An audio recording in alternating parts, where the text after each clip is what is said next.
বিসমিল্লাহির রহমানির রহিম। ত্রয়োদশ জাতীয় সংসদের নবনির্বাচিত মাননীয় সদস্য, আসসালামু আলাইকুম। আপনাকে আন্তরিক অভিনন্দন। এখন আপনাকে শপথ বাক্য পাঠ করানো হবে। দাঁড়িয়ে শপথ পাঠ করার জন্য আপনাকে অনুরোধ করছি।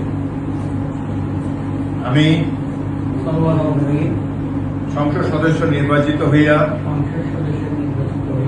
সশ্রদ্ধ চিত্তে শপথ বা দৃঢ়ভাবে ঘোষণা করিতেছি যে আমি যে কর্তব্যভার গ্রহণ করিতে যাইতেছি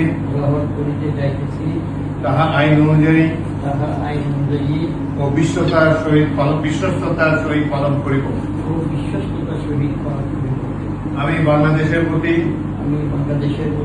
অকৃত্রিম বিশ্বাস ও আনুগত্য পোষণ করিব এবং সংসদ সদস্য রূপে আমার কর্তব্য পালনকে ব্যক্তিগত স্বার্থের দ্বারা প্রভাবিত হইতে দিব না। ধন্যবাদ।